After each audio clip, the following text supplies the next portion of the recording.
Halo teman-teman, kembali lagi di dalam channel KJS. Kali ini kita akan lanjutkan soal SKB pada bagian yang keempat untuk formasi CPNS tahun 2019, Jabatan Pengelola Pengadaan Barang Jasa. Seperti biasa, ada 15 soal yang akan kita bahas bersama di sini. Buat teman-teman yang baru bergabung di dalam channel KJS, jangan lupa untuk menekan tombol subscribe-nya dan nyalakan loncengnya agar teman-teman dapat informasi video terbaru yang bermanfaat dari KJS. Oke, kita mulai untuk soal yang pertama. Pengadaan kajian penataan jaringan perpipaan air limbah existing dengan nilai 93 juta rupiah menggunakan bentuk kontrak A. Kwitansi, B. Surat perintah kerja, C. Surat perjanjian, D. Surat pesanan, dan E. Surat perjanjian kerja. Untuk menjawab soal nomor 1 ini, kita lihat di sini kata kunci yang pertama adalah kajian penataan jaringan perpipaan air limbah. Kata kuncinya adalah kajian, dan kata kunci yang kedua adalah nilai 93 juta rupiah, di mana kajian merupakan jasa konsultansi yang membutuhkan olah pikir, jadi termasuk jasa konsultansi. Kita lihat di dalam Perpres nomor 16 tahun 2018 pada pasal yang ke-28 disebutkan ada beberapa bentuk kontrak. Kita lihat pada ayat yang keempat, surat perintah kerja digunakan untuk pengadaan jasa konsultansi dengan nilai paling banyak 100 juta rupiah. Jadi nilai 93 juta rupiah ini masih di bawah 100 juta rupiah.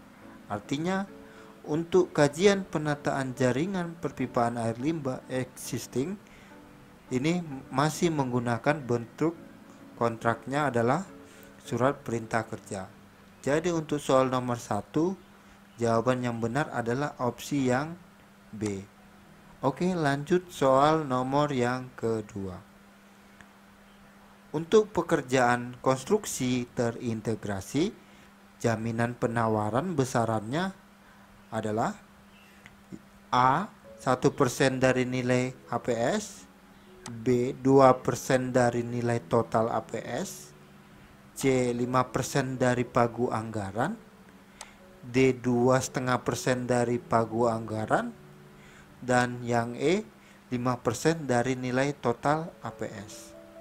Untuk menjawab soal nomor yang 2 ini, di sini ada kata kuncinya adalah pekerjaan konstruksi terintegrasi, di mana di dalam pekerjaan konstruksi terintegrasi tidak menggunakan atau tidak memperhitungkan nilai HPS. Yang ada adalah nilai pagu anggaran. Artinya jawabannya ada pada opsi C dan D. Untuk A, B, dan E ini sudah jelas salah. Mari kita lihat di dalam Perpres nomor 16 tahun 2018 pada pasal 31 ayat yang ketiga, di mana disebutkan untuk pekerjaan konstruksi terintegrasi, jaminan penawarannya besarnya antara 1% hingga 3% dari nilai pagu anggaran. Jadi jawabannya adalah opsi yang D. Oke, lanjut soal nomor yang ketiga. LKPP merupakan instansi A. Kementerian, B. Lembaga, C. Non-lembaga, D. Pemerintah daerah, dan E. Perangkat daerah. Untuk menjawab soal nomor 3 ini, dapat kita lihat di dalam Perpres nomor 16 tahun 2018 pada pasal yang pertama ayat 6, di mana disebutkan lembaga kebijakan pengadaan barang jasa pemerintah yang selanjutnya disingkat LKPP adalah lembaga pemerintah yang bertugas mengembangkan dan merumuskan kebijakan pengadaan barang atau jasa pemerintah. Jadi untuk soal nomor 3 jawabannya adalah opsi yang B. Oke, lanjut soal nomor yang keempat. Jaminan uang muka untuk kontrak tahun jamak usaha non kecil dihitung sebesar 15% dari A. APS, B. Nilai kontrak, C. Total APS, D. Uang muka, E. Jaminan penawaran. Untuk menjawab soal nomor yang keempat, dapat kita lihat di dalam Perpres nomor 16 tahun 2018 pada pasal 29 ayat 2C disebutkan untuk kontrak tahun jamak uang muka diberikan dengan nilai paling tinggi 15% dari nilai kontrak. Jadi jawabannya adalah opsi yang B. Oke, lanjut soal nomor yang kelima. Pembayaran dapat dilakukan sebelum prestasi pekerjaan untuk pengadaan barang atau jasa yang sifatnya dilakukan pembayaran terlebih dahulu sebelum barang atau jasa diterima setelah penyedia menyampaikan titik-titik atas pembayaran yang dilakukan. A. Jaminan penawaran, B. Denda, C. Uang muka, D. Bank garansi, dan E. Pajak. Untuk menjawab soal nomor 5 ini, dapat kita lihat di dalam Perpres nomor 16 tahun 2018 pada pasal 53 ayat 5 disebutkan pembayaran dapat dilakukan sebelum prestasi pekerjaan untuk pengadaan barang atau jasa yang karena sifatnya dilakukan pembayaran terlebih dahulu sebelum barang atau jasa diterima setelah penyedia menyampaikan jaminan atas pembayaran yang akan dilakukan. Jadi harus menyampaikan jaminan atas pembayaran yang dilakukan dapat berupa bank garansi. Jadi jawabannya adalah opsi yang D. Lanjut soal yang nomor 6. Total APS adalah A.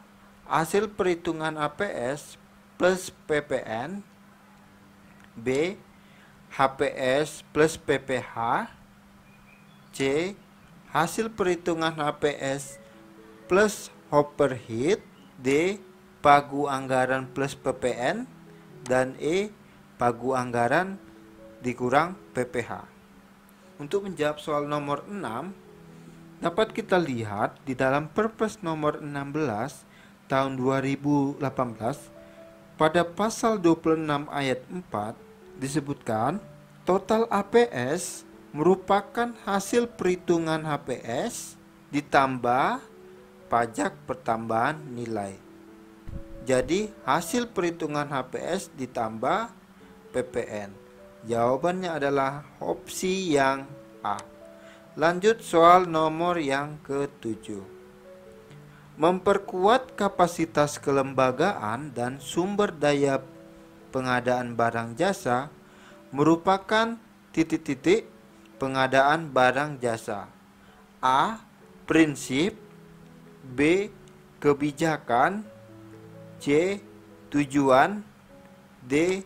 Etika, dan E. Pedoman. Untuk menjawab soal nomor 7 ini, dapat kita lihat di dalam Perpres nomor 16 tahun 2018 pada pasal 5 ada beberapa kebijakan pengadaan barang jasa di mana memperkuat kapasitas kelembagaan dan sumber daya pengadaan barang jasa merupakan salah satu kebijakan pengadaan barang atau jasa. Jadi jawabannya adalah opsi yang B. Untuk soal yang terkait dengan kebijakan, tujuan, dan prinsip, teman-teman harus hafal ya. Oke, lanjut soal nomor yang ke-8. Memberikan kesempatan kepada usaha mikro, usaha kecil, dan usaha menengah merupakan titik-titik pengadaan barang atau jasa. A. Prinsip. B. Kebijakan. C. Tujuan. D. Etika. Dan E. Pedoman.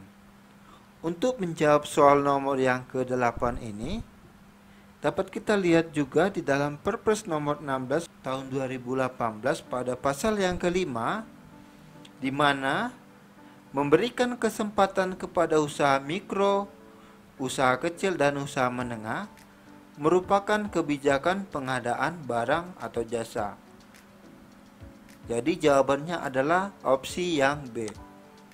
Seperti saya bilang tadi, untuk kebijakan dan tujuan, prinsip, etika, selain teman-teman memahaminya, juga harus bisa menghafalnya gitu. Oke, lanjut soal nomor yang ke-9. Mengembangkan e-marketplace pengadaan barang jasa merupakan titik-titik pengadaan barang atau jasa. A. Prinsip. B. Kebijakan. C. Tujuan. D. Etika. Dan E. Pedoman. Untuk menjawab soal nomor 9, kembali lagi kita lihat di pasal 5 bahwasanya mengembangkan e-marketplace merupakan kebijakan pengadaan barang atau jasa. Jawabannya adalah opsi yang B. Oke, lanjut soal nomor yang ke-10. Mendukung pelaksanaan penelitian dan pemanfaatan barang atau jasa hasil penelitian merupakan titik-titik pengadaan barang atau jasa. A. Prinsip. B. Kebijakan. C. Tujuan. D. Etika. Dan E. Pedoman. Untuk menjawab soal nomor 10 ini, dapat kita lihat di dalam Perpres nomor 16 tahun 2018 pada pasal 4, di mana disebutkan ada beberapa tujuan pengadaan barang atau jasa, di mana mendukung pelaksanaan penelitian dan pemanfaatan barang atau jasa hasil penelitian merupakan tujuan pengadaan barang atau jasa. Jadi jawabannya adalah opsi yang C. Lanjut soal nomor 11. Meningkatkan produk dalam negeri merupakan titik-titik pengadaan barang atau jasa. A. Prinsip. B. Kebijakan. C. Tujuan. D. Etika. E. Pedoman. Untuk menjawab soal nomor 11 ini juga sama, di mana meningkatkan produk dalam negeri ini merupakan tujuan dari pengadaan barang atau jasa. Jadi jawabannya adalah opsi yang C. Lanjut soal nomor yang ke-12. Memberikan perlakuan yang sama bagi semua calon penyedia barang atau jasa dan tidak mengarahkan keuntungan kepada pihak tertentu dengan tetap memperhatikan kepentingan nasional, artinya telah menerapkan prinsip A. Terbuka. B. Transparan. C. Adil. D. Akuntabel. Dan E. Bersaing. Untuk menjawab soal nomor 12 ini kita lihat di dalam modul pelatihan pengadaan barang jasa ya, tidak ada keterangan dari pengertian dari prinsip pengadaan barang jasa di dalam Perpres nomor 16 tahun 2018. Jadi untuk keterangan atau pengertiannya ada di dalam modul pelatihan pengadaan barang jasa, di mana memberikan perlakuan yang sama bagi semua calon penyedia barang atau jasa dan tidak mengarahkan keuntungan kepada pihak tertentu merupakan prinsip adil. Jadi jawabannya adalah opsi yang C. Proses pengadaan barang atau jasa mulai dari identifikasi kebutuhan sampai dengan serah terima pekerjaan dilaksanakan sesuai dengan ketentuan yang berlaku dan didokumentasikan secara lengkap sesuai tugas masing-masing. Artinya, hal ini telah menerapkan prinsip A. Terbuka. B. Transparan. C. Adil. D. Akuntabel. Dan E. Efektif. Nah, untuk soal nomor 13 ini juga kita lihat di dalam modul pelatihan pengadaan barang atau jasa. Kita lihat di sini kriterianya, yaitu proses pengadaan barang atau jasa mulai dari identifikasi kebutuhan sampai dengan serah terima pekerjaan dilaksanakan sesuai dengan ketentuan yang berlaku. Kata kuncinya ketentuan yang berlaku, dan didokumentasikan secara lengkap sesuai tugas masing-masing, artinya telah menerapkan prinsip akuntabel. Jawabannya adalah opsi yang D. Oke, lanjut soal nomor 14.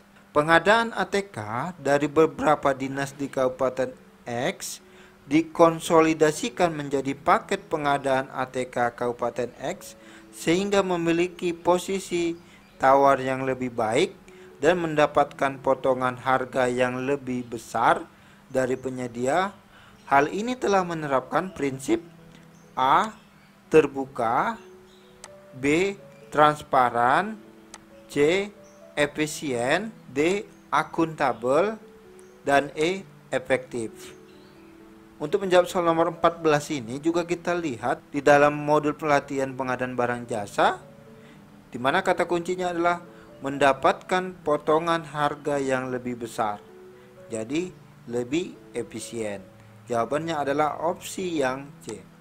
Lanjut soal nomor 15. Pengadaan barang atau jasa dapat diikuti oleh semua penyedia barang atau jasa yang memenuhi persyaratan atau kriteria tertentu berdasarkan ketentuan dan prosedur yang jelas. Hal ini telah menerapkan prinsip A. terbuka, B. transparan, C. efisien, D. akuntabel, dan E. efektif. Untuk menjawab soal nomor 15 ini, kita lihat juga di dalam modul pelatihan pengadaan barang jasa, di mana kata kuncinya adalah pengadaan barang jasa itu dapat diikuti oleh semua penyedia barang atau jasa. Artinya bersifat terbuka dengan memenuhi persyaratan dan kriteria tertentu berdasarkan ketentuan dan prosedur yang jelas. Jadi jawabannya adalah opsi yang A. Oke teman-teman, demikian 15 soal pada bagian yang keempat SKB Pengelola Pengadaan Barang Jasa Formasi CPNS tahun 2019. Semoga video ini bermanfaat buat teman-teman. Mari dukung channel ini dengan menekan tombol subscribe dan nyalakan loncengnya agar teman-teman dapat informasi video terbaru dari kelas JS. Salam pengadaan.